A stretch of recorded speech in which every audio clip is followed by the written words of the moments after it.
మన టాలీవుడ్లో ఉన్న మోస్ట్ ఎలిజిబుల్ బ్యాచులర్స్లో ఒకరు రామ్ పోతినేని. ఆయన వయసు ప్రస్తుతం 36 సంవత్సరాలు. దేవదాస్ మూవీతో తెలుగు తెరకి పరిచయమైన రామ్ ఆ తర్వాత బ్యాక్ టు బ్యాక్ సినిమాలతో ప్రేక్షకుల్ని అలరిస్తున్నారు.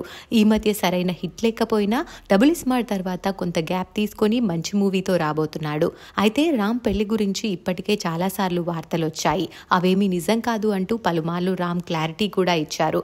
ఇప్పుడు మరొకసారి రామ్ లవ్ లైఫ్ పై నెట్టింట్లో వార్త హల్చల్ చేస్తోంది. హీరోయిన్తో రామ్ ప్రేమలో ఉన్నారంటూ వార్త బయటకొచ్చింది.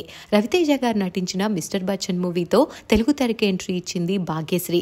ఆ తర్వాత ఆమె తెలుగులో చాలా ప్రాజెక్ట్స్ చేస్తోంది. అయితే రీసెంట్ గా రామ్ కి సంబంధించి ఒక ఫోటో బయటకు వచ్చింది. అలాగే భాగ్యశ్రీ కూడా నిన్న తన సోషల్ మీడియాలో ఒక ఫోటోని షేర్ చేశారు. రెండు ఫోటోల్లో ఉన్న బ్యాక్గ్రౌండ్స్ ఒకటే అవడంతో వీరిద్దరూ లవ్ లో ఉన్నారు అంటూ చర్చ జరుగుతోంది. అయితే రామ్ 22వ సినిమాలో భాగ్యశ్రీ హీరోయిన్. ఇది షూటింగ్ స్పాట్ లో ఉన్న ఫోటో అంటూ కొందరు అంటుంటే మరికొందరు అది రామ్ ఇల్లు, పక్కాగా వాళ్ళు లవ్ లో ఉన్నారు అంటూ కామెంట్స్ పెడుతున్నారు. ఏదేమైనా మరోసారి రామ్ లవ్ మ్యాటర్ అనేది నెట్టింట్లో వైరల్ గా మారింది.